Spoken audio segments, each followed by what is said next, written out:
Présentés, enfin ils se sont déjà présentés, c'est Monsieur Moussori. Je suis là pour présenter un petit travail. Un petit travail, donc ça, il y a la voix, normalement elle est porteuse, non? Ça va? Là je vais mettre le... Il y a un problème? Pourquoi? Non, parce que j'ai eu de l'écho. Alors, je commencerai déjà une petite introduction. Donc, depuis l'élaboration de la Journée mondiale de l'environnement en 1972, donc la journée elle-même, c'est un moyen déjà pour l'organisation mondiale ou les Nations Unies, beaucoup plus, pour sensibiliser le monde entier à l'environnement. Éventuellement, actuellement, donc on a des objectifs à atteindre d'ici 2030 qui sont de l'ordre de 17. Et aujourd'hui, on est tous là, d'ailleurs, pour essayer déjà de se faire comprendre entre nous et de faire comprendre les acteurs qui sont déjà sur le terrain. Alors, moi, actuellement, je dois présenter ISO et le travail de ISO depuis déjà sa participation à la première conférence terrestre de Rio concernant l'environnement. C'est en 1992. Et c'est à partir de là que ISO a pris réellement l'initiative de travailler. Sa première publication, c'est le groupe des 14 000, ce qu'on appelle les 14 000, c'est un groupe énorme qui est composé éventuellement de 22 normes qui parlent de l'environnement, en plus d'autres normes, bien sûr, métriques. Et donc, à partir de 92, en 96, c'était sa première publication concernant l'environnement. La première norme certifiante, bien sûr, c'est la norme qui est très connue par rapport à pas mal de gens dans la planète, d'ailleurs c'est la STAR, c'est la 14001 qui est certifiante, qui prouve à des entreprises que l'entreprise a contribué pour l'environnement, ainsi qu'elle prouve à des tierces parties qui est des associations, des directions, l'État, et tout ce qui est, que réellement elles s'engagent à produire sainement. Alors, la série déjà des 14 000, on citera après les plus importants. Elle fournit un cadre aux organismes de toute taille, public ou privé. Ça ne veut pas dire qu'il faut une grosse boîte pour qu'elle puisse appliquer déjà les normes de la série 14 000. Donc soit elle est publique ou privée dans les secteurs de fabrication ou les services, soit dans les administrations ou autres, et dans les économies industrialisées, en développement, en transition. Pour réduire au minimum les effets dommageables de leur activité sur l'environnement, se conformer à la réglementation en matière d'environnement, améliorer en permanence leur performance environnementale, améliorer leur mode de fonctionnement et optimisant l'utilisation des ressources qu'on va un petit peu développer après. La série des 14 000 donc, compte 22 normes qui traitent de questions spécifiques, notamment les analyses de cycle de vie, qu'on a une étude de cas que je vais présenter tout à l'heure, à la fin. Ici, il y a à Béjaïa d'ailleurs, l'étiquetage de l'environnemental et les gaz à effet de serre. La dernière qui a été corrigée en 2018, fin 2018, qui est la 14 064, pardon.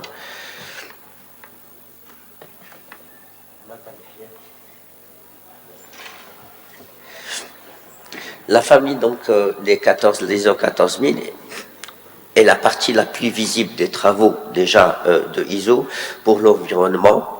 Déjà, l'ISO offre un vaste ensemble de méthodes normalisées d'échantillonnage. On a des essais d'analyse. Je peux vous dire elle élabore plus de 650 normes internationales pour la surveillance d'aspects comme la qualité de l'eau, de l'air et sol, ainsi que le rayonnement nucléaire.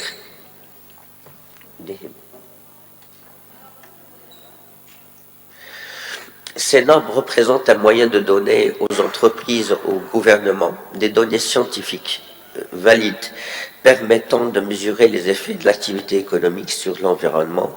Elles peuvent aussi être utilisées comme base technique pour le règlement relatif à l'environnement. Alors, les séries qu'on trouve les plus importants, donc on a la coqueluche des séries 14000 qui est la 14001, puisqu'elle est certifiante, c'est tout le monde qui s'exhibe, c'est bien.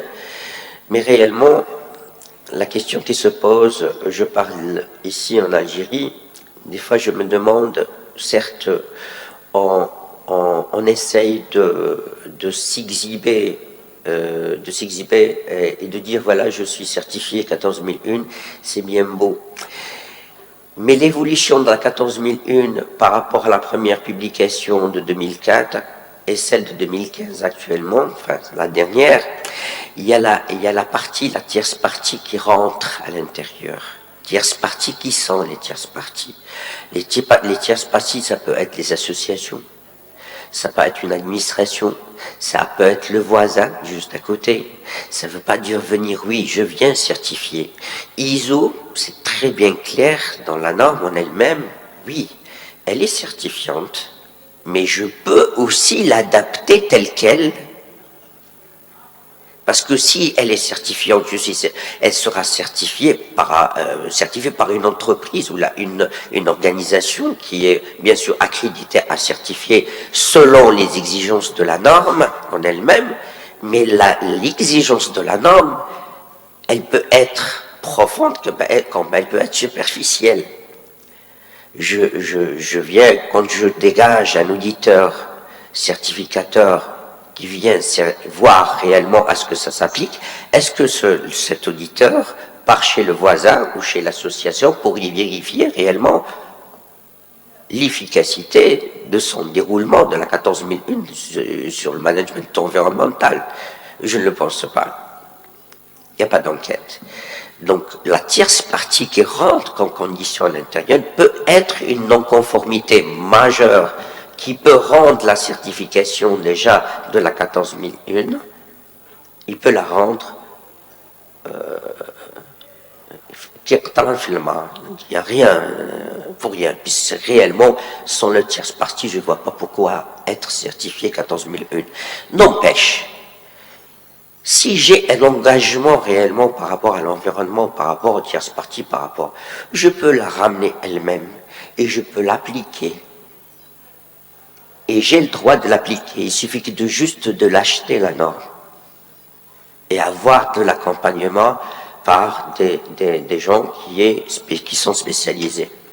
Donc on a aussi la 14005. Si je suis certifié 14001, si je vais demander à des entreprises, malheureusement, que j'ai remarqué ici en Algérie, et la plupart, quand je leur dis, est-ce que vous connaissez la 14040? Est-ce que vous connaissez la 44? Est-ce que vous connaissez la 14005? Malheureusement, la réponse, elle est toujours négative. Pourquoi? Si vous ne connaissez pas la série, je ne vois pas pourquoi, je ne vois pas comment la 14001 que vous exhibez, elle est certifiée. Vous êtes certifié réellement, par rapport aux exigences. Les exigences eux-mêmes de la 14001, ils sont conditionnés par le fonctionnement, par les lignes directrices, par pas mal de conditions. Vous voyez, ça ne veut pas dire, voilà, certifié, voilà, je suis nickel, je suis vert. Oui, est-ce que réellement vous connaissez le déroulement, le technique, le déroulement à l'intérieur? C'est les questions qu'il faut se poser. Alors, la dernière, celle de 80, la dernière, c'est la 14064, point 1, puisqu'elle a été rectifiée par rapport à 2006, la dernière 2018, et on a l'empreinte eau. L'empreinte eau, on a l'analyse de cycle de vie, on a l'analyse de cycle de vie avec juste les lignes directrices, Et ça, c'est les lignes directrices pour la 14001. Voilà. Il y a d'autres normes, bien sûr, de support, qui sont c'est des normes beaucoup plus d'accompagnement, toujours pour la 14001. Allez-y. Donc, c'est pas la peine. C'est pas la peine. C'est pas la peine. La 14000 est une norme convenue à l'échelon international qui établit des exigences relatives à un système de management environnement. Elle aide les organismes à améliorer les performances environnementales grâce à l'utilisation plus rationnelle des ressources, qu'on va voir à peu près autant que comme impact sur le cas étudié. Il y en a la réduction des déchets, gagnant par... Bon, allez-y, on part directement déjà. Les avantages de la 14001, la réalisation des objectifs stratégiques en prenant en compte les questions environnementales dans la gestion des entreprises, obtenir un avantage concurrentiel et financier grâce à l'amélioration de l'efficacité et la réduction des coûts, valoriser une meilleure performance environnementale des fournisseurs en leur intégrant dans leur système d'activité de l'organisme. Donc, je l'ai expliqué déjà, n'est pas une obligation, voilà. La certification n'est pas obligationneuse, pas une obligation. Et les organismes peuvent tirer parti d'un grand nombre d'avantages de la norme sans passer par le processus de certification. Et il y a des solutions politiques aussi par rapport à la direction de l'environnement et d'autres directions, bien sûr, justement sur la 14001. Donc, j'ai déjà proposé ça à Alger, mais essayer de faire un canevas de contrôle, de façon à sensibiliser les gens d'appliquer la 14001. Déjà, c'est un intérêt, c'est des exigences réglementaires qu'on voit un petit peu partout, mais il faut les rassembler parce qu'il y a une compatibilité pratiquement 90% par rapport à l'argumentation algérienne concernant la 14001. Il y a un canevas, il y a un audit. Et un audit, vous allez participer à un déroulement, même si elles ne sont pas certifiées, mais essayer de travailler avec eux et dont le but bien sûr d'améliorer la qualité de l'environnement, soit direct, soit indirect. Allez-y. Alors, notre cas d'étude, donc on a essayé d'appliquer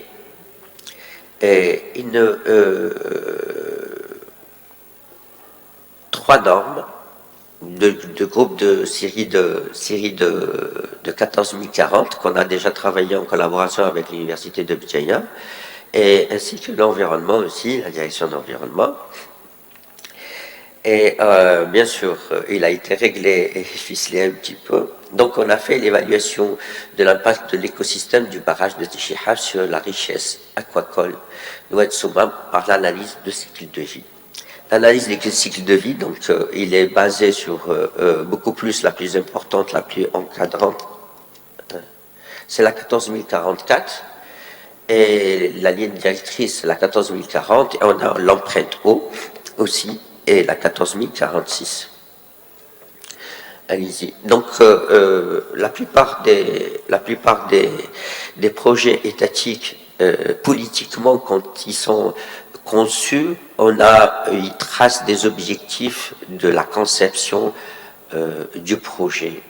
Le cas des barrages, la plupart des barrages, surtout le nord africain, et le MENA en général. Donc quand on voit le cahier de charge, on trouve qu'ils ont tracé des objectifs sains. Parmi ces objectifs, donc bien sûr, il y a l'agriculture, juste au limitrophe de barrage, on a le loisir, la pêche, le poisson, il y a tout ça. Mais réellement, une fois que le barrage est conçu, donc le bassin est rempli et tout, on oublie tous les objectifs. On se résume à l'objectif d'alimenter la population. Ça, c'est un problème. Effectivement, l'analyse de cycle de vie, qu'est-ce que les trois normes, qu'est-ce qu'il me dit et qu'est-ce qu'il me donne? Qu'est-ce qu'il me donne réellement? Il me donne la méthodologie, comment quantifier tous les impacts d'une activité, soit de fabrication, soit de service, tous les impacts sans exception est chiffré. Donc on a commencé à travailler de la source. La base des 3 normes, ils te disent l'analyse des cycles de vie du berceau au tombeau. De la source, je dois l'analyser de la source jusqu'à end-use, fin de vie. Alors, les ruisseaux que vous voyez, donc on a commencé à travailler sur les ruisseaux, sur les débits. Essayez. Ça, c'est le barrage de Tichihaf. Alors, on a tracé un plan. Le plan selon les exigences, bien sûr, de la 14044. Alors, the goal and score definition. Je dois me mettre dans ma tête que je dois faire un objectif à mon étude. Quel est mon objectif?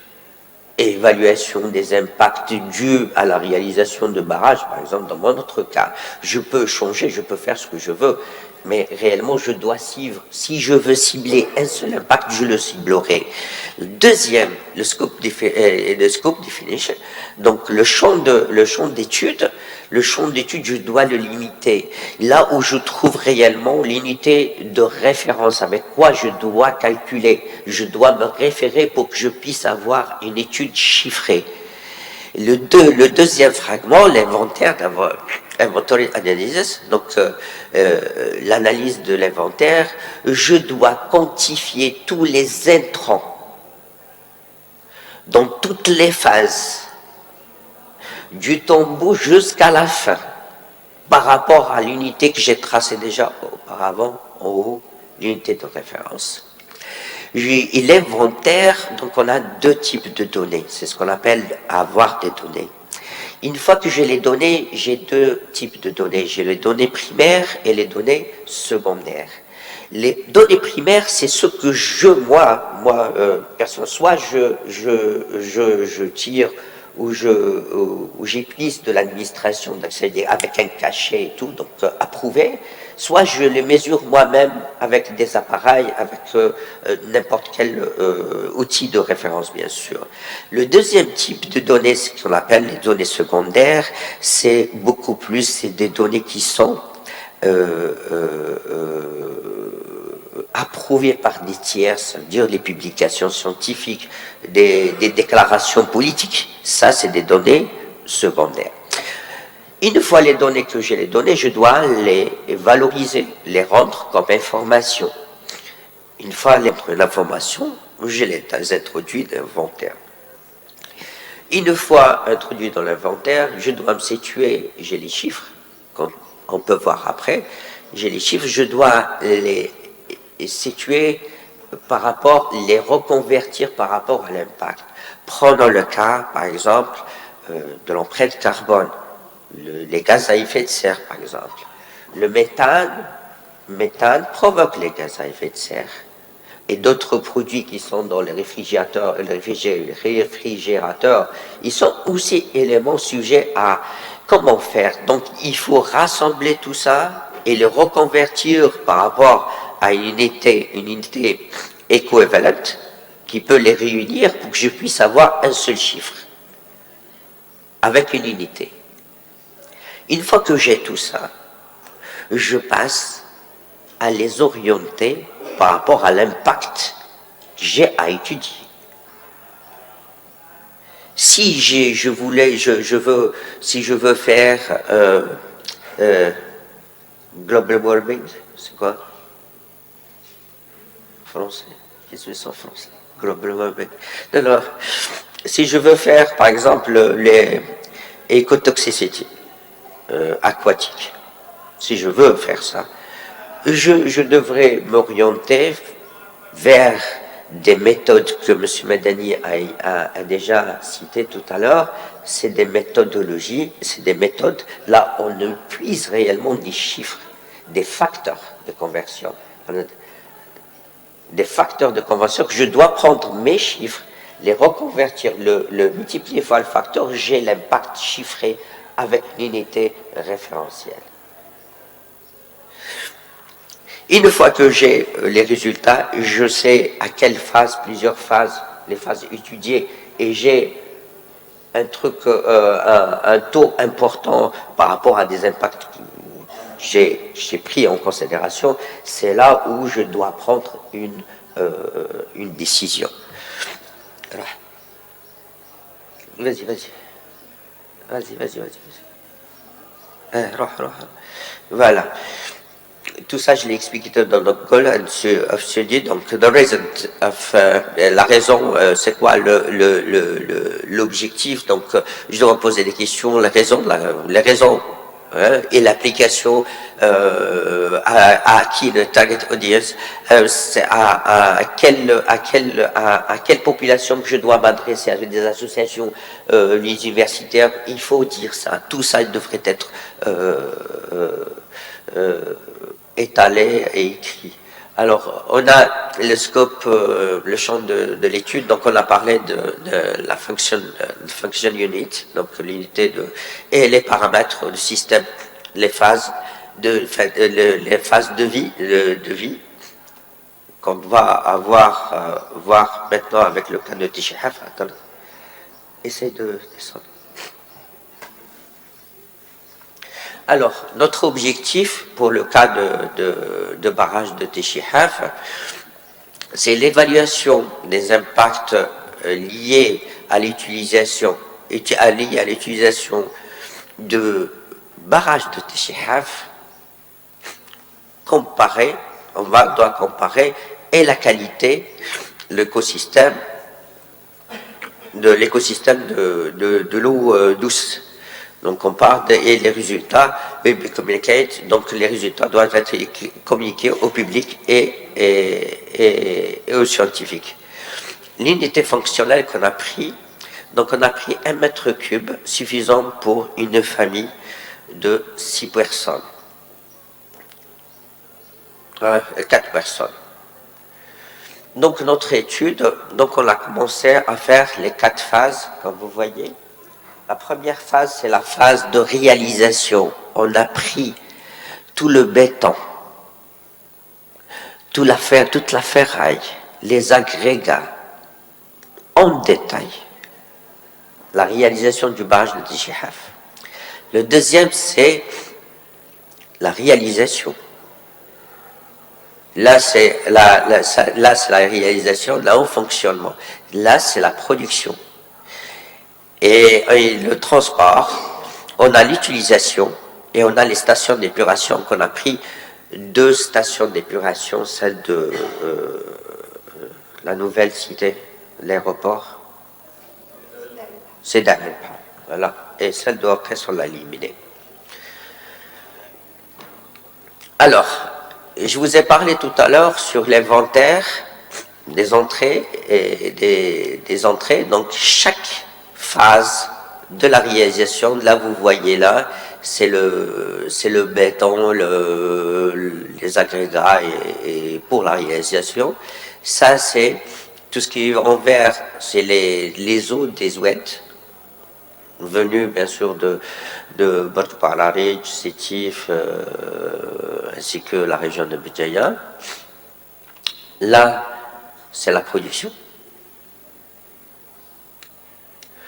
Là, c'est le transport. On a pris en considération même les pompes et l'électricité utilisée pour les pompes.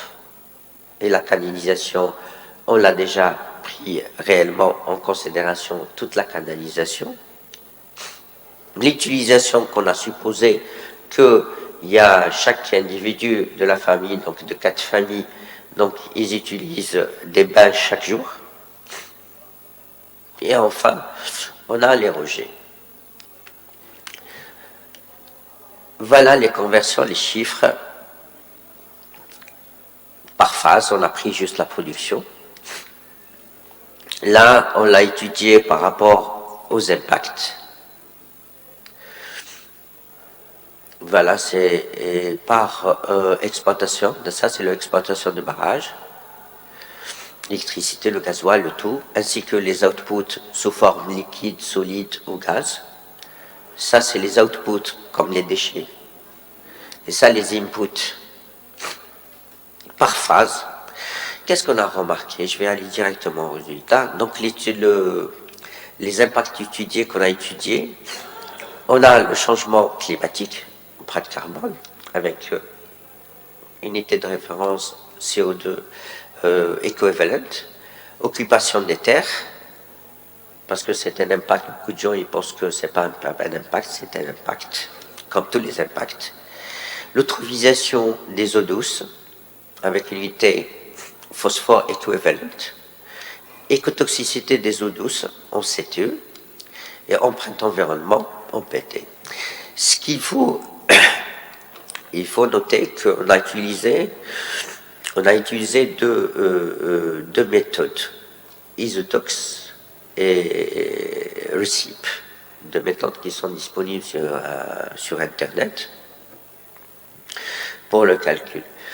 Alors, pour le carbone, pour l'empreinte carbone, on a remarqué, c'est là où je dois voir parce que je ne vois pas.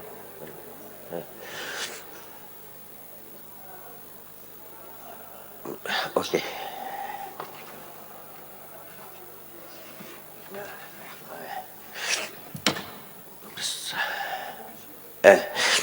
Bon, l'empreinte carbone, on remarque que réellement, la phase ou l'étape la plus importante, c'est l'étape use, ça veut dire utilisation chez le consommateur. Donc là, l'hypothèse déjà au départ, on a dit que réellement, chaque membre de famille, ils prennent les douches chaudes, bien sûr. Il y a le feu, il y a le feu, il y a le gaz, il y a l'électricité. C'est ça qui a rendu réellement l'impact, et il est important au niveau de l'utilisateur. Le deuxième, c'est la production. La production, réellement, c'est là où il y a plus de machines, plus de traitements, plus de consommation d'énergie.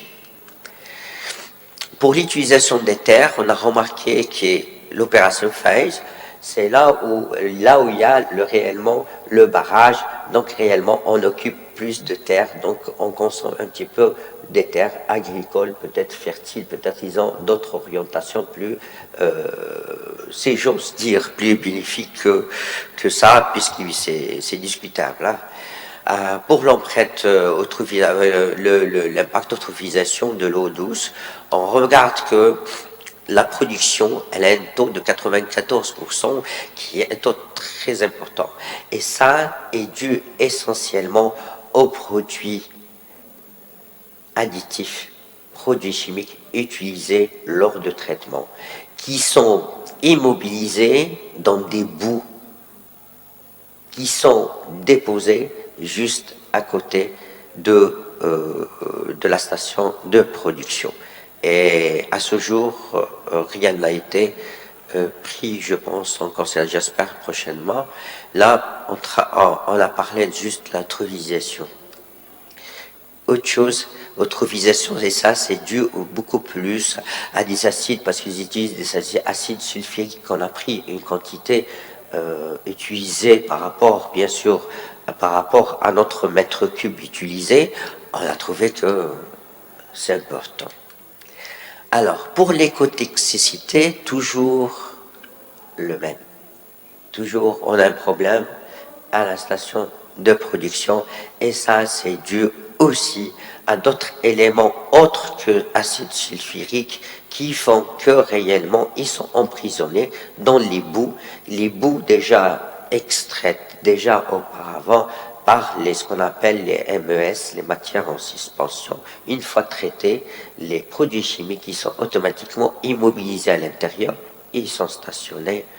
J'espère qu'ils trouveront une solution. Et par rapport à l'environnement, puisqu'il y a c'est la seule phase là où il y a des produits chimiques, il y a l'utilisation des produits chimiques toujours. Et ça, pourquoi on a pris l'empreinte environnement, c'est pas, elle ne devrait pas être à l'intérieur, mais on l'a utilisé, c'est juste pour comparer un calcul fait selon la norme, les trois normes, et l'empreinte environnement, au fait, avant l'existence de la norme, elle existait déjà, ils ont un mode, on a suivi le mode de calcul de environment footprint. Alors, si on va coqueter tout ça, donc on prend, concernant le carbone footprint avec l'unité de CO2 équivalent, on a la phase utilisation. Sinon, les deux importants, c'est la phase de production concernant les freshwater eutrophication and freshwater ecotoxicity.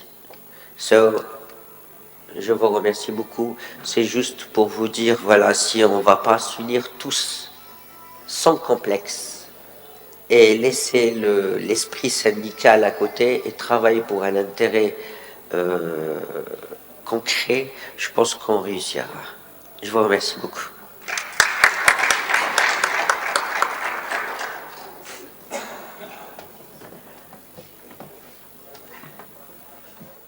C'est à mon tour de vous remercier, M. Mansouri, pour cette communication sur ISO au service de l'environnement.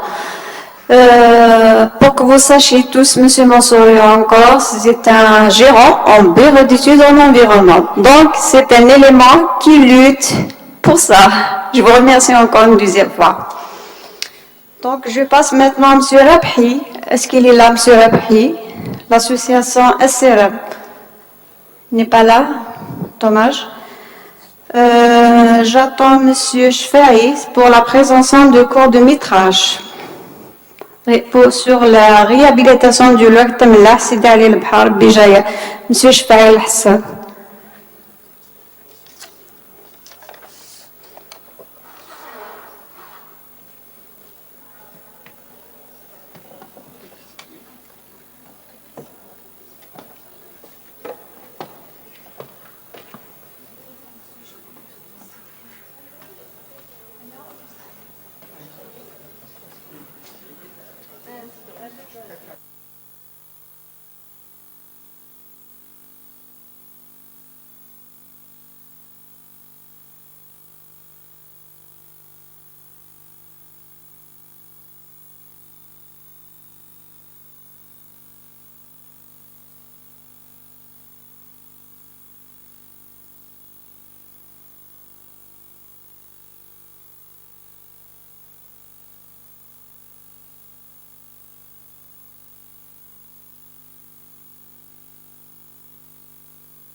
Donc, bonjour tout le monde.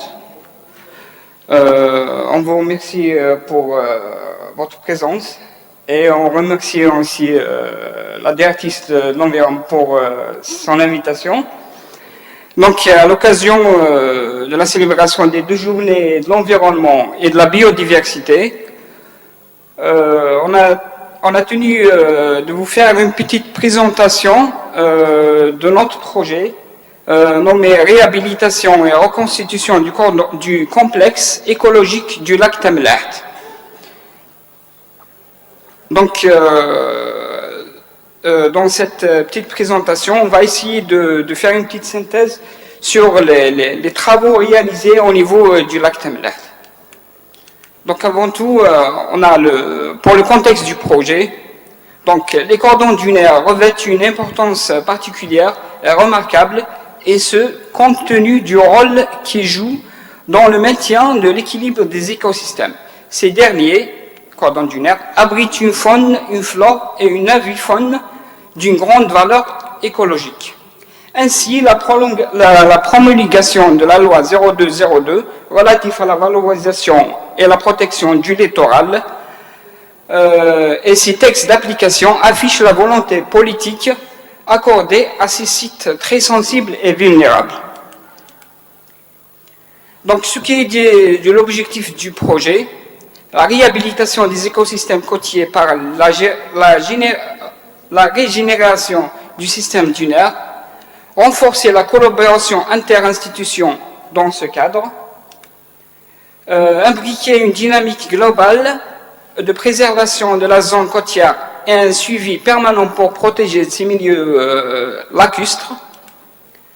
Partager la passion de ces endroits d'exception à travers la sensibilisation à l'environnement côtier et contribuer à la préservation du littoral. Suivre des objectifs opérationnels, donc faire un inventaire géoréférencié des cordons dunaires, la préservation et la protection des cordons dunaires par une plantation des espèces fixatrices des dunes, amélioration du cadre paysagère du lac Temleh, bien sûr, freiner la dégradation des espaces littoraux due à l'implantation d'activités nuisibles et l'érosion côtière. Contribution au développement économique et promotion de l'équité sociale. Et enfin, la gestion intégrée de la zone côtière qui est une démarche participative. Donc là, on va vous faire une échelle spatiale et temporelle pour le site. Donc, ce qui est de la localisation géographique du site, notre site se situe dans la wilaya de Béjaïa, Daïra de Béjaïa, commune de Béjaïa, d'une latitude de 36 degrés 42 minutes 57 et 14 secondes au nord et d'une longitude 5 degrés 4 minutes 52 et 12 secondes est. Ce qui est de la superficie du lac, elle est d'environ 21 hectares pendant la période hivernale. La distance par rapport à la mer, elle est entre 30 et 50 mètres. La longueur, elle est de 700 mètres. Donc, voilà une photo qui nous montre la situation géographique du site. Donc, notre projet, l'échelle de l'opération, la durée de l'opération de réhabilitation, c'est de 2 ans en deux phases, période mars 2018 et mai 2020. Donc, pour la réussite de ce projet, on a fait appel à des partenaires et des participants, donc ce qui est les organisateurs, donc le Commissariat national du littoral, Direction générale, les antennes de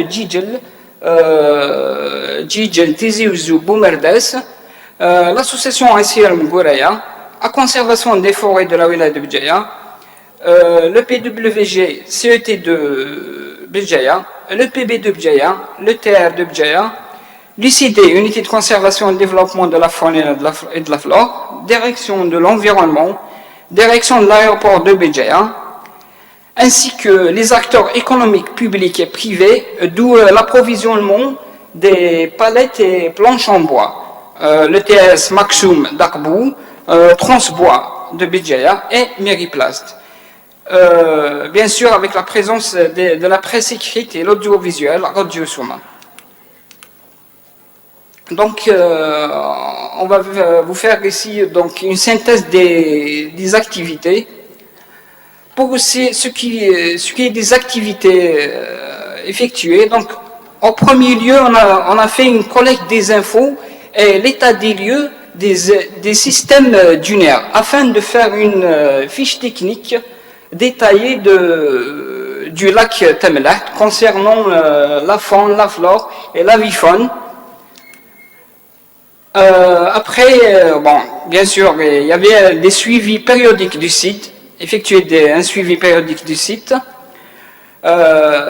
Et pour faciliter l'accès vers le site du projet, il y avait un aménagement d'une nouvelle piste d'accès au niveau du lac Temleh. Donc c'est juste pour faciliter l'accès vers la plage de Sidi Ali al-Bahar et le lac Temleh. Après ça, il y avait des opérations de nettoyage de la plage et de la périphérie du lac. Donc les photos nous montrent cette opération de nettoyage qui se font à la présence, bien sûr, en collaboration avec les associations et les organismes. Bien sûr, éradication des dépotoirs au niveau de la périphérie du lac, afin de faciliter toujours l'accès vers le lac et la plage de Sidi Ali al-Bahar. Ce qui est des travaux de restauration, de réhabilitation et de mise en défense. Ces travaux s'est reposé en deux phases. Une première phase qui est la fixation mécanique. Cette fixation mécanique réalisée par la mise en place des brise-vents. Ces brise-vents fabriqués en planches bois. Donc ces brise-vents qui permettent de freiner l'érosion éolienne. En deuxième phase, on a la fixation biologique par la plantation des plants de l'Oya. Donc les travaux de préparation des mises en défense. Il y avait des travaux de préparation pour cette mise en défense. Donc, en premier lieu, production des plants Loya, le nom scientifique c'est l'Ammophila araneria, à partir des semences, des graines. Donc, les images nous montrent la production des plants Loya à partir des graines au niveau de la conservation, la pépinière de la conservation des forêts. Prélèvement des plants de Loya. Donc, c'est des approvisionnements et prélèvements des plants de Loya au niveau de la plage de Zemouri Boumerdez. Donc, après ces travaux, il y avait l'approvisionnement et préfabrication des panneaux en bois pour les brise-vents, les ganivelles. Donc, les images nous montrent un peu comment on fabrique les brise-vents. En premier lieu, donc, démolir les palettes approvisionnées. Et les deux photos nous montrent la fabrication des brise-vents. Travaux de restauration et réhabilitation des dunes. Donc la mise en place des brise-vents au niveau du cordon dunaire. Ces travaux s'effectuent au niveau du complexe Lac Temlaht, plage Sidi Ali al-Bahar. En deuxième lieu, c'était le réalignement et habillage en peinture des brise-vents. Donc, pour le côté esthétique, le réalignement et l'habillage en peinture afin de l'habillage des brise-vents en peinture pour qu'ils s'adaptent aux conditions climatiques au niveau de la plage. Après, il y a les plantations de l'Oya sur site, donc comme le montrent les deux images. Il y a aussi campagne de plantation d'arbres au niveau de la périphérie du lac.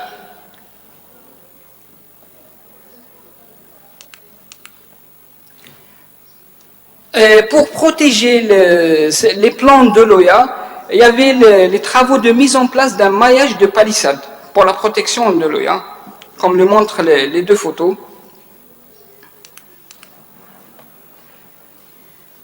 Et enfin, réalisation d'une passerelle en bois menant vers le lac, avec des cheminements à la découverte des paysages dunaires, des accès à la plage, pour la canalisation du public et organisation de son accueil, des clôtures de guidage, d'interdiction et des panneaux d'information. Donc, sur cette photo, on voit un peu une vue générale d'une partie des travaux réalisés, brise-vents mis en place, réalignés et habillés en peinture, maillage mis en place pour la protection des plants Loya, plantés au niveau du cordon dunaire. Et merci pour votre attention.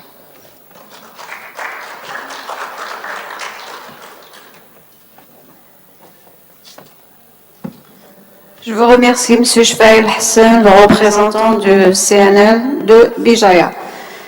Maintenant, on passe à autre chose. On va voir un autre volet. Il y a une île qui a écrit sur l'environnement.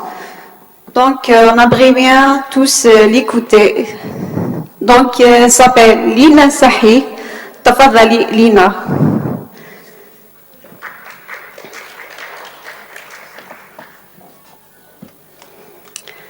Elle a écrit un poème sur l'environnement qui est sous le titre Ni'ma wa Ibtisam.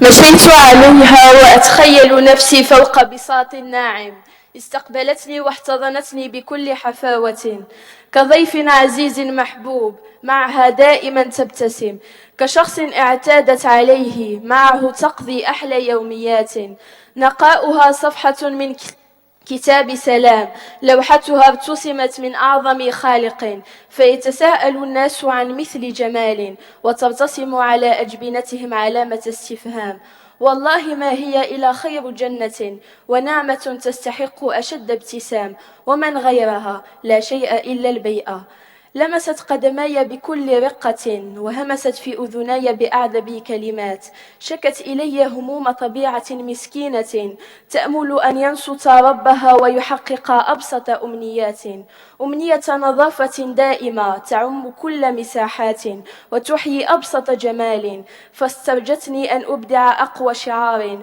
وأنبه العالم عن أبشع ما قد يكون بكارثة وأمسك أيديهم نحو عالم سلام حيث توجد بيئة كملاك صافية كصفاء أحلى قلب وسعادتها أغلى كنز مقدم فانطلقت دموع رجاء أبصرتها كطفلة بريئة حياتها مقيدة بأسمى معاني الطبيعة إن أرادت درسا عن البيئة لجأت إليها كأنجب تلميذة فبين النقاء والجمال يتشكل أفضل انسجام لبيئة رائعة.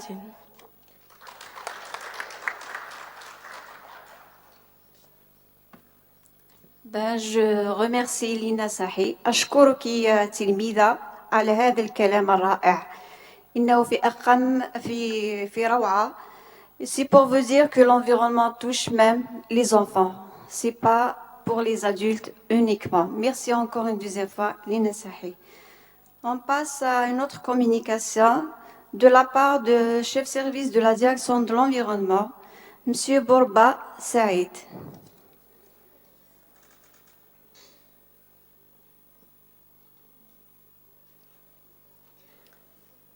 J'attire votre attention, s'il vous plaît. À la fin, il y aura la remise des attestations. Donc, on vous attend à la fin.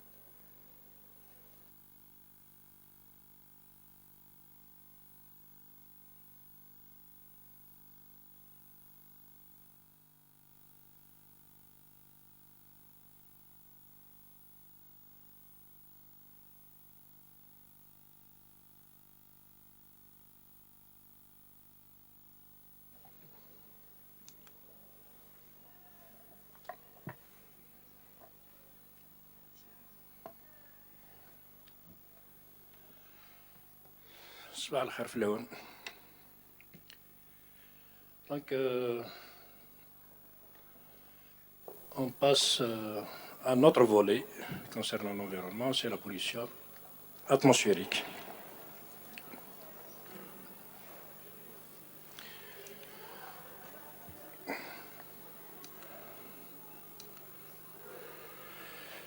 Donc, pour préparer cette communication,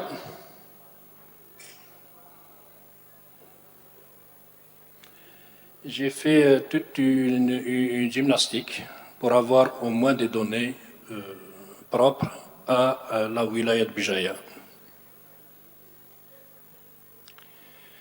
Malheureusement, on ne trouve aucune donnée numérique concernant la pollution de façon générale au niveau de la wilaya de Bijaya, à l'exception peut-être de l'université.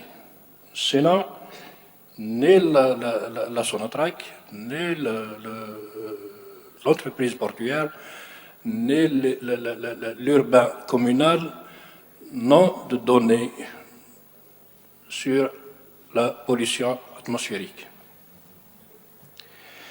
J'ai cherché même à trouver un instrument de mesure. Sur le territoire de la wilaya, il n'y a aucun laboratoire qui en possède. Donc là, pour parler de la pollution atmosphérique à Béjaïa, c'est un peu délicat. Toutefois, j'ai réuni quelques données à utiliser pour le travail de pollution atmosphérique dans l'avenir. Pour commencer, j'ai dans mon débat, il y a toujours un début à tout, la pollution atmosphérique dans le monde. Donc on a les premiers, la première donnée sur la pollution atmosphérique a existé en 400 avant Jésus-Christ. Hein.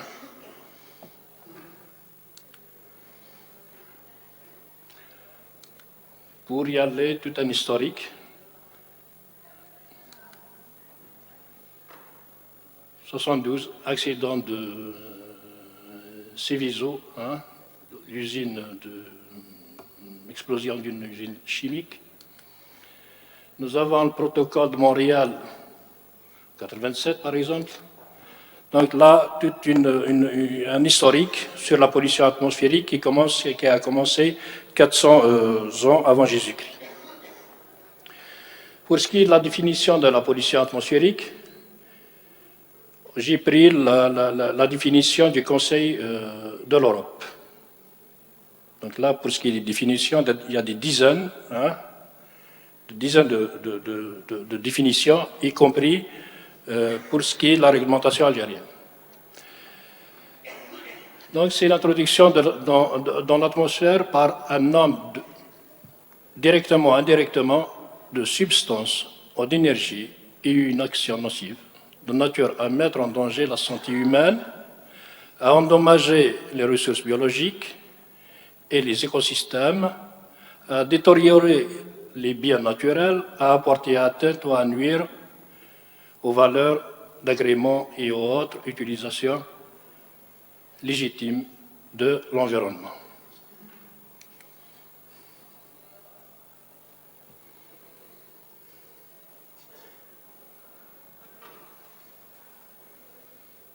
Donc là, c'est la composition de l'air.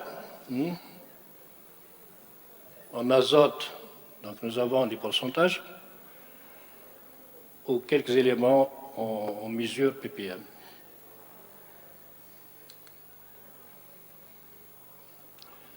Nous avons la composition usuelle de l'air.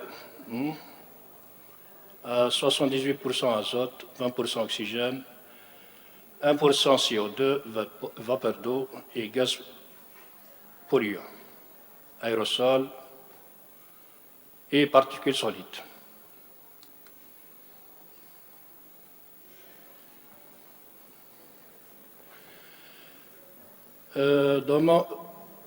Pour classer la pollution atmosphérique, nous avons une échelle,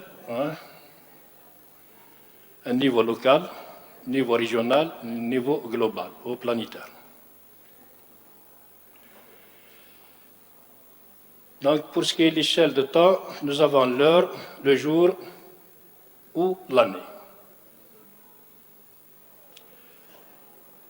Pour ce qui est des effets de la pollution, nous avons la pollution pour ce qui est de niveau local, pollution de l'air, la santé humaine, les écosystèmes, les monuments et le sol. À l'échelle régionale, acidification des lacs, sols et écosystèmes, mort de forêts et pollution des fleuves. Quant à l'échelle planétaire, on a destruction dans la couche d'ozone et ses effets sur la santé humaine et les récoltes, effet de serre, changement climatique et hausse du niveau de la mer, pollution des océans.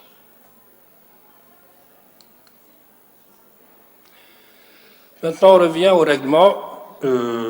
règlement algérien en matière de pollution atmosphérique.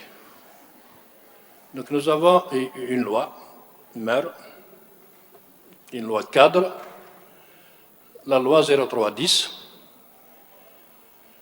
du 19/7/2003 relative à la protection de l'environnement dans le cadre du développement durable dans son chapitre 2. Donc nous avons le chapitre 2 de cette loi qui parle de la pollution atmosphérique.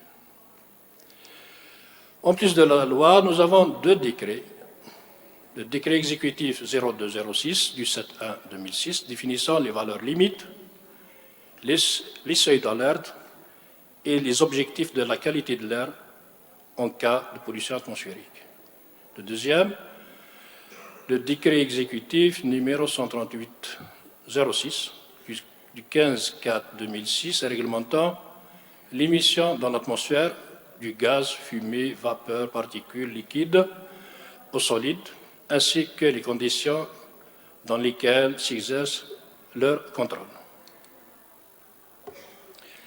Toujours dans le cadre réglementaire algérien, nous avons les valeurs limites et objectifs de qualité de l'air.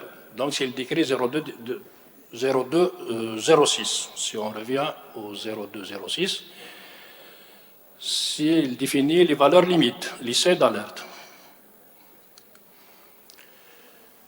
Pour ce qui est de ces valeurs, nous avons uniquement 4 paramètres. Dioxyde d'azote, pour qui on a attribué la valeur limite à 200 grammes par nanomètre cube.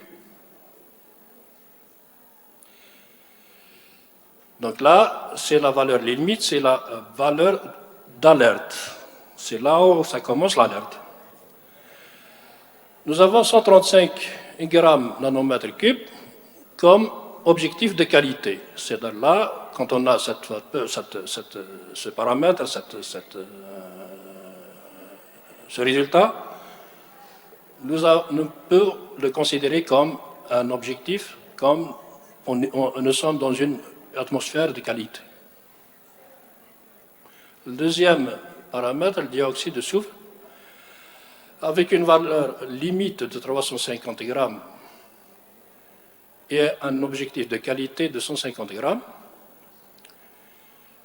L'ozone avec 200 grammes en valeur limite et 110 en objectif de qualité. Le quatrième paramètre, c'est les particules fines en suspension dans l'atmosphère, avec une valeur limite de 80 grammes, bien sûr, nanomètre mètre cube. Nanomètre cube. Et plutôt 50 grammes en objectif de qualité. Quant au deuxième décret, nous avons les paramètres de rejet, les normes de rejet. Donc le premier, il donne la qualité de l'air et les limites d'alerte. Ce deuxième, il donne les rejets. Ce n'est pas la qualité de l'air, mais il donne la composition de ce qu'on peut rejeter dans l'atmosphère. Donc les poussières totales, elles sont de 50 en valeur limite, 50 mg nanomètre cube en valeur limite, avec une tolérance pour les industries anciennes. Donc les industries anciennes, elles sont considérées comme étant une technologie ancienne, non fiable peut-être, non efficace. La réglementation leur a donné une mesure de tolérance, pour ce qui est des poussières, elle est de 100. L'oxyde de soufre, la limite est de 300, une tolérance de 500. L'oxyde d'azote, valeur limite à 300, tolérance 500. Protoxyde d'azote, 300, 500. Chlorure d'hydrogène et autres composés inorganiques gazeux, du chlore, 50, 100. Fluor est composé inorganique du fluor, donc 10, 20. composés organiques volatiles, rejet total de composés organiques volatiles à l'exclusion du méthane, une valeur limite de 150 et une tolérance de 200. Les métaux et composés de métaux, dont leur forme gazeuse et particulière,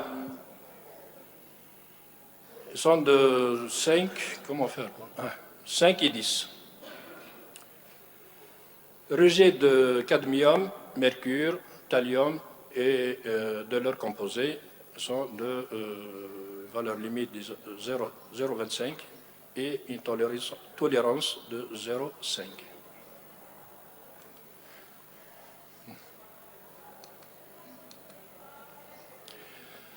L'arsenic, silicium et le tellure et de leurs composés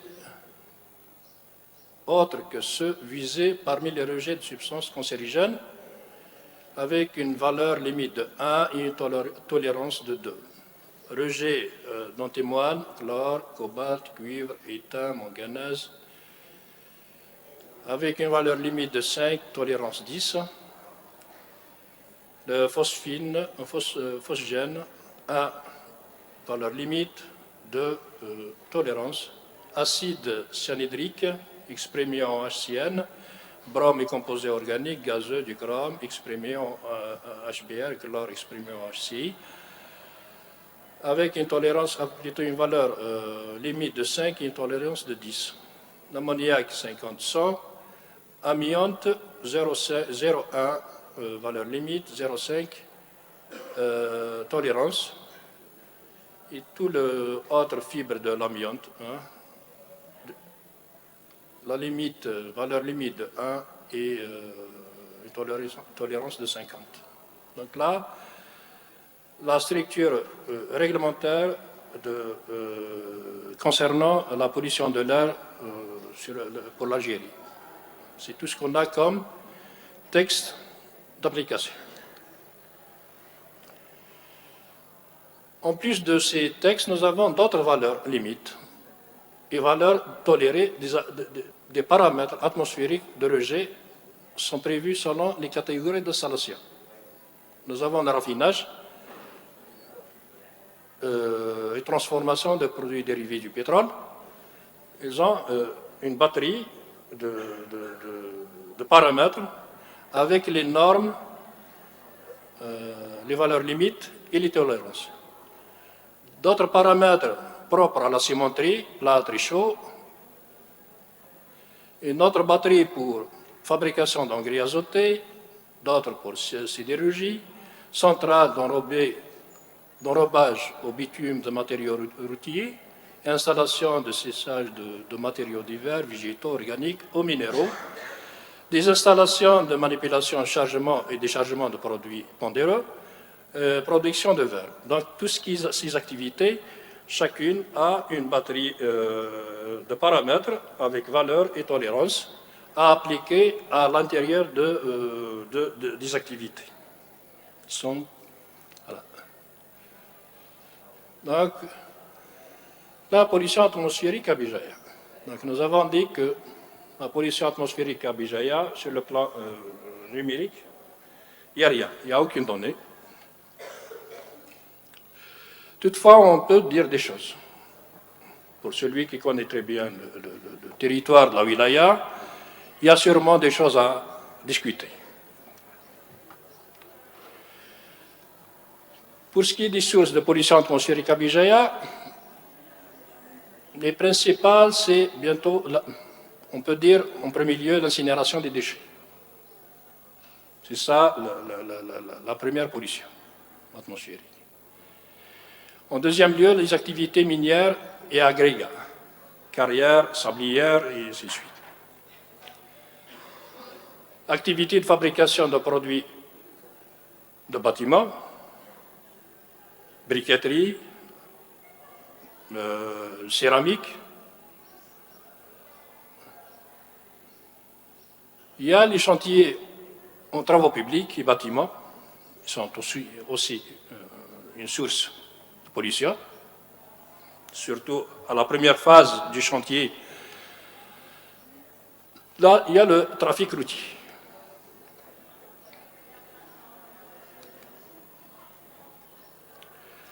Pour ce qui est de l'incinération des déchets, donc la wilaya, elle comporte 39 décharges sauvages où on pratique l'incinération.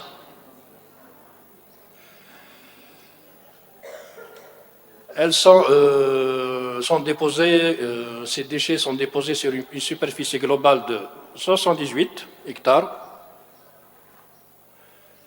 et une quantité de déchets incinérés, hein, là c'est l'historique, de 9 835 000 tonnes. Nous avons 39 communes concernées par ces décharges.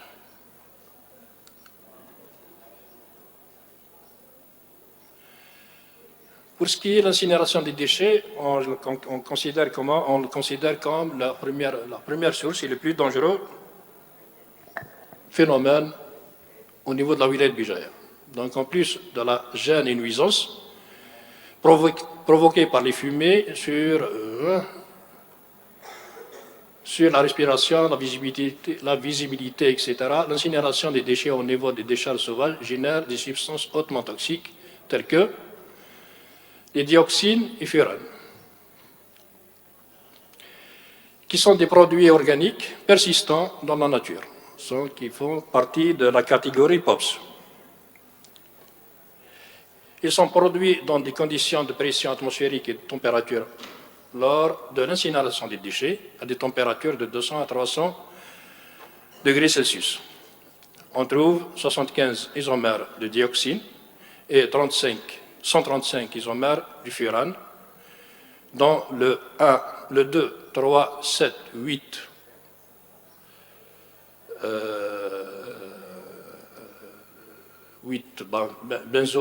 benzoparadiodine, enfin, ça c'est les TCDD, c'est l'abréviation du produit. Donc le 3, le 7, le 8 sont les plus toxiques. Bah, il y a des erreurs des fois il y a des erreurs d'écriture. Donc c'est les plus toxiques. Leur impact sur l'homme, donc pour ce qui est une exposition aux POPs, qu'elle soit aiguë ou chronique, peut provoquer des perturbations du système endocrinien, dérèglement de la fonction de reproduction, dérèglement du système immunitaire, des troubles neurocomportementaux et le cancer. Donc, les impacts sont sérieux.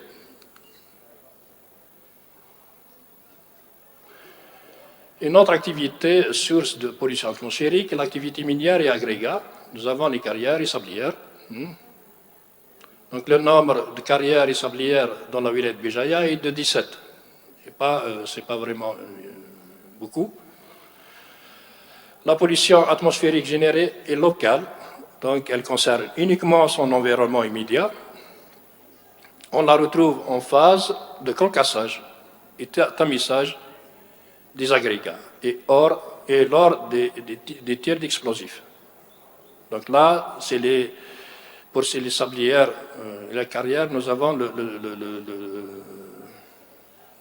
concassage et le tamissage des agrégats. Et nous avons notre phase, la phase des explosifs pour ce qui est des carrières. Donc nous avons la liste de ce qui est carrière au niveau de la Bijaya, elles sont 8. Certaines, elles sont fermées, peut-être temporairement ou définitivement. Les sablières, elles sont au nombre de 9, le long de Oued-Soumam.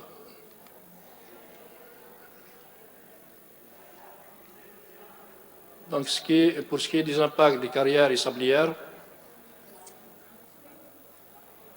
donc ces activités sont à l'origine de la pollution particulière, particulièrement pollution particulière. Ces nuisances et effets nocifs sur l'homme et la nature dépendent de la nature granulométrie des particules en suspension et les éléments chimiques qu'elles renferment. Donc sur l'homme, irritation au niveau des yeux et peau, Irritation au niveau de l'appareil respiratoire. Les plus fines atteignent les alvéoles pour provoquer à moyen ou à long terme des cancers de poumons. Pour ce qui est de la nature, on a la perturbation des fonctions de respiration et photosynthèse, réduction de la productivité des champs agricoles. Ça, c'est des grandes lignes.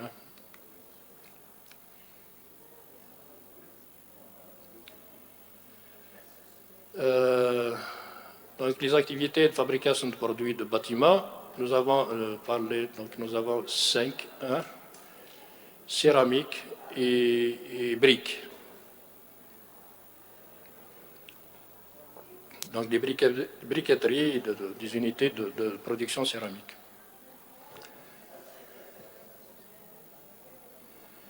Pour ce qui est des impacts des briqueteries et production céramique, nous avons les activités, cette activité est à l'origine de l'émission du gaz CO2 issu de la combustion de composés soufrés au contenant du soufre. Donc là, l'élément polluant dangereux au niveau de ces activités, c'est le four. Et comme vous le savez, quand un four il travaille entre les températures de 200 à 400, il devient dangereux, il génère des oxydes, des différents oxydes, oxyde de soufre, oxyde d'azote, Ici, ce sont des éléments toxiques. Donc tout four qui travaille dans la fourche de 200 à 400 degrés Celsius sont à surveiller et de préférence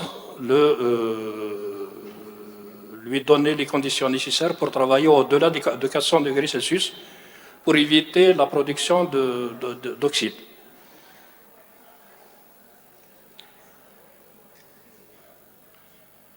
Donc, elles sont à l'origine de l'émission de panache de particules solides. Hein. Les impacts sont les mêmes cités plus haut concernant tout ce qui est pollution particulière. Hein. Donc là, pour ce qui est l'appareil respiratoire, ils sont à l'origine des effets provoqués par tout ce qui est pollution particulière. Parce que là, les fours ont aussi une partie de particules solides qui s'échappent, surtout pour ce qui est des fours qui n'ont pas de filtres spéciaux, ils s'échappent pour y aller vers l'atmosphère extérieure.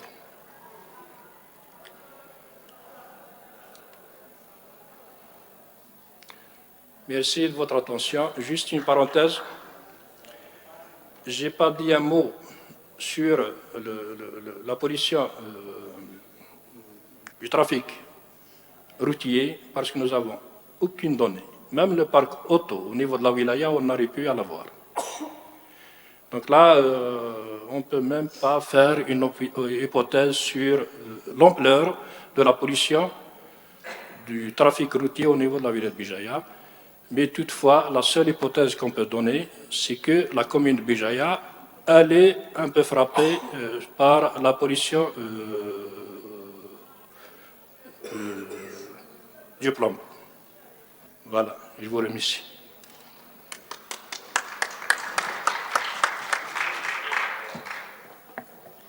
On remercie M. Morbassa, chef service au niveau de la direction de l'environnement, certes, sur cette communication sur la pollution de l'air. C'est vrai, on demande toujours de l'oxygène pur. Maintenant, on passe à la dernière communication par Madame Chettouh Winnassa, chef service de la sensibilisation, qui va présenter sa communication sur la sensibilisation et l'éducation environnementale, qui sera suivie d'un débat.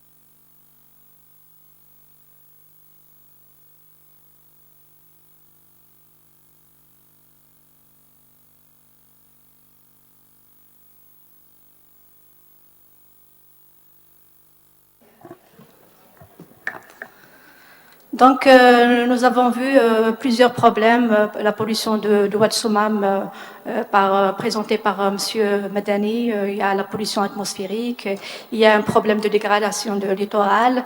Donc, tout ça nécessite vraiment une sensibilisation pour lutter contre ces différentes dégradations et de pollution.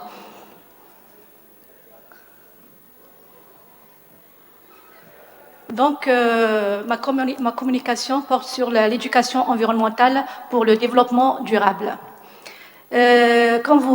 Sur la photo, si vous avez remarqué, il y a 3 petites images. On remarque que la sensibilisation, l'éducation environnementale, il faut des moyens. Donc, on utilise plusieurs moyens pour sensibiliser. Donc, on prend par exemple la presse, l'école, bouche à l'oreille, les moyens audiovisuels tels que la télévision, la radio et bien sûr les réseaux sociaux. Alors c'est des moyens de communication. On va donner une définition pour l'éducation environnementale qui a été donnée bien sûr par l'UNESCO. Donc l'éducation environnementale est un outil fondamental pour le développement d'une éco-citoyenneté aussi bien chez les jeunes que chez les adultes. Donc vous voyez dans ce schéma, il y a plusieurs acteurs, plusieurs facteurs. Donc on parle beaucoup plus sur l'éducation à l'environnement, mais toujours lié au développement durable. Donc il y a plusieurs, facteurs de sensibilisation et d'éducation. Donc on va parler beaucoup plus de la sensibilisation, de l'information, de la formation, de la coopération et de participation. Donc c'est des moyens pour l'éducation à l'environnement. Et tout ça pour aboutir au savoir, les différents savoirs tels que le savoir-vivre, le savoir-être, le savoir-faire et bien sûr le savoir-vivre en commun. Si vous remarquez dans ce schéma, il y a plusieurs facteurs qui se chevauchent, il y a plusieurs interactions. Donc, puisqu'on parle de développement durable, donc cette sensibilisation, c'est-à-dire pour protéger et pour préserver l'environnement et pour faire des sensibilisations dans ce domaine, on va toucher plusieurs secteurs économiques, touristiques, culturels, etc. Et dans tout ça, il y a plusieurs activités. Si vous avez remarqué, donc il y a toujours un responsable ici. Donc la rôle, c'est le citoyen ou bien l'individu. Donc l'éducation à l'environnement, c'est sensibiliser. Si vous avez remarqué déjà, on parle toujours le problème de l'éducation. Il y a un manque d'éducation, il y a un manque de civisme, il y a un manque de culture. Tous ces termes-là entrent dans l'éducation environnementale.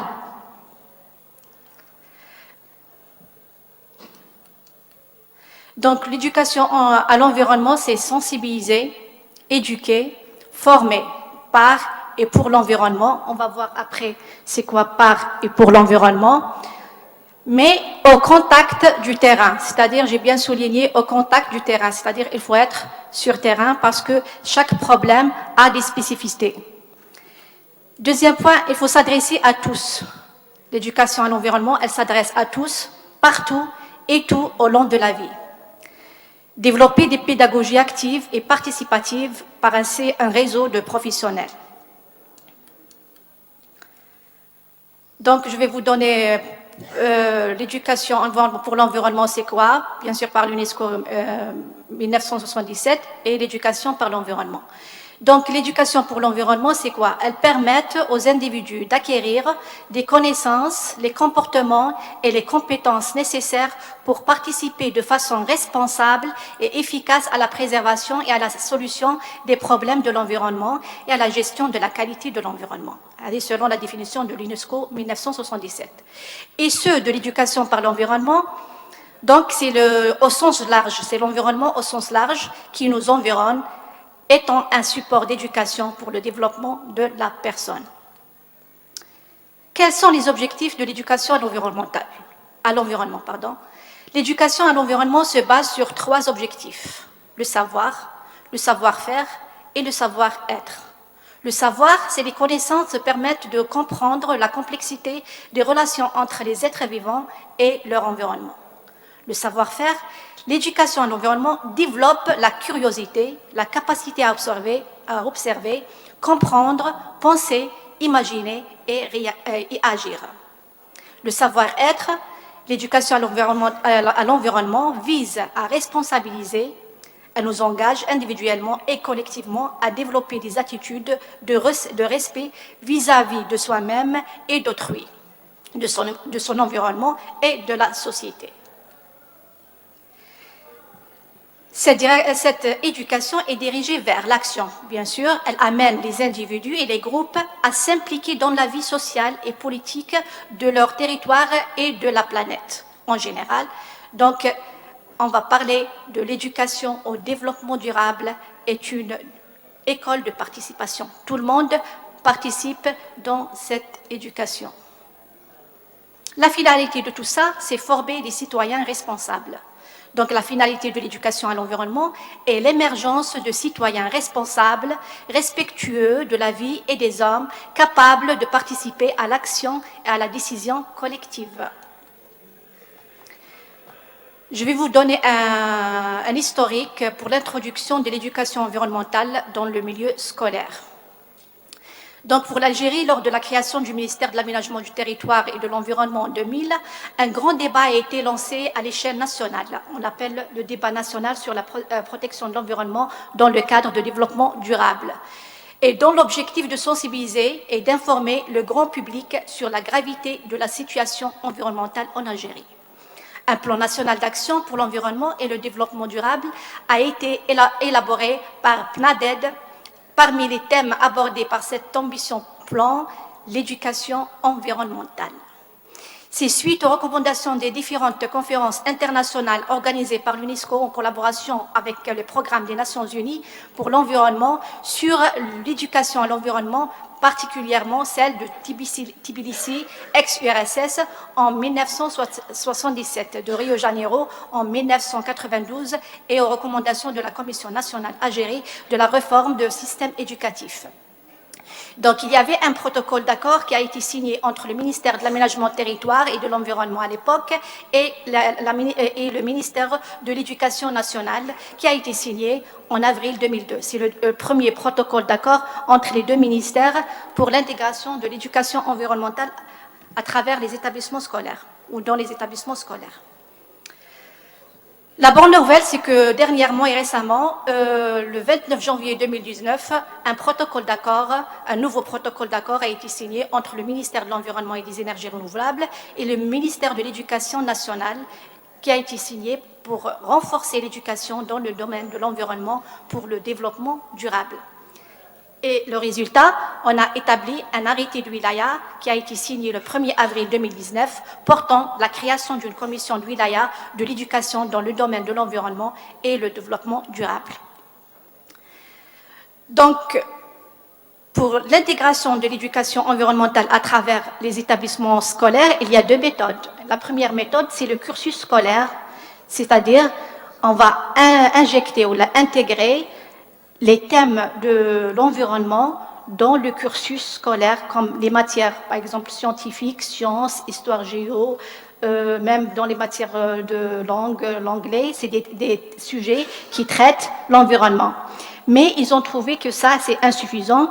Pour ça, ils ont rajouté quelque chose qu'on appelle les activités complémentaires. Ces activités complémentaires sous forme de club vert. C'est quoi un club vert ? Le Club Vert est un espace attractif et éducatif qui suscite la curiosité de l'enfant en matière de l'environnement. Il est constitué d'un groupe d'animateurs et d'un ensemble d'enfants qui exercent une série d'activités environnementales afin d'atteindre les objectifs suivants. Encourager l'enfant à devenir un acteur incontournable dans son environnement et permettre à l'élève d'apprendre à connaître son environnement et devenir un jeune ambassadeur. Malheureusement, il y a des contraintes rencontrées pour la création des clubs verts dans les établissements scolaires. Il s'agit de manque surtout d'espace pour abriter les activités des adhérents avec leur matériel didactique, parce que en 2015, la direction de l'environnement a bien sûr distribué un matériel audiovisuel, des téléviseurs, des micros, pour renforcer les clubs verts dans leurs activités. Et comme il y a toujours des contraintes, donc le manque d'espace qui abrite ces activités, on n'arrive pas à installer beaucoup des clubs verts, parce que normalement, on doit avoir au moins, chaque établissement, il a un club vert. On a recensé les 61 clubs verts qui ont bénéficié de matériel didactique financé par notre ministère, notre tutelle, ministère de l'Environnement et des Énergies renouvelables, mais on a installé plus de 138 établissements. Mais il y a toujours la deuxième contrainte, c'est le manque de volontaires, comme animateurs et éducateurs parmi les enseignants. Parce que les enseignants, faute de l'emploi du temps ou je suis pas disponible pour encadrer ces élèves, donc il faut vraiment des volontaires pour ça. Il y a aussi manque de pérennité et la continuité de formation au profit des éducateurs et d'animateurs, parce que les éducateurs du Club Vert, généralement, c'est des enseignants, où les enseignants sont encadrés par des inspecteurs de l'éducation. Les années 2003 et 2005, 6 et 7, ils ont fait l'université d'été pour la formation des éducateurs. Dans ce sens, depuis, il y a aucune continuité et suite. Donc, on espère, Inch'Allah, le futur, avec la signature de ce protocole, qu'il y aura des formations pour ces encadreurs et ces éducateurs. Et merci pour votre attention.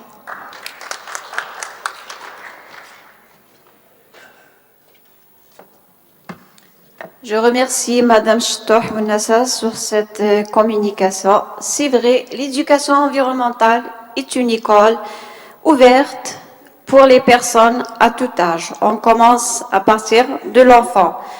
Je remercie l'ensemble des participants pour les communications. Maintenant, on ouvre le débat.